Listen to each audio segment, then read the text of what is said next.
অবশেষে সরকার পতনের আন্দোলন থেকে মসনদের লড়াইয়ে নামতে যাচ্ছেন নেপালের জেন জি বিক্ষোভের নেতা সুদান গুরুং। সম্প্রতি এক সাক্ষাৎকারে মার্চে দেশটির সাধারণ নির্বাচনে প্রতিদ্বন্দ্বিতার ঘোষণা দিয়েছেন তিনি। জানান, চলছে নতুন দল গঠনের কার্যক্রম। I don't have any choice. I have to. আবারও রাজনীতির নতুন অধ্যায় দেখতে যাচ্ছে Nepal. Not as an individual because if মার্চে দেশটির সাধারণ নির্বাচনে প্রতিদ্বন্দ্বিতার ঘোষণা দিয়েছেন জেনজি আন্দোলনের অন্যতম তরুণ নেতা Sudan Gurung.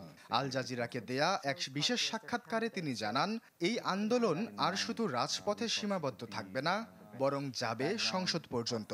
our prime minister, she had ৩৬ বছর বয়সী এই নেতা বলেন, প্রচলিত কোনো রাজনৈতিক দল নয়, বরং একটি দিন বদলের অভ্যুত্থান তৈরি করবেন তারা। তার অভিযোগ, দেশকে বারবার দুর্নীতি আর স্বার্থপর রাজনীতিবিদরা দখল করে রেখেছে। তাদের বিরুদ্ধে রুখে দাঁড়াতে এই সিদ্ধান্ত। if it's politics they want, that's what they'll get. যদি রাজনীতি তারা চান, তবে এবারে রাজনীতি করব আমরা। তাদের চক্রান্ত বেশি দিন চলতে দেয়া যায় না। আমরা রাজনীতিতে আসতে চাইনি, কিন্তু আমরা বাধ্য হয়েছি। We will be running for the next election because we are not going to back down now.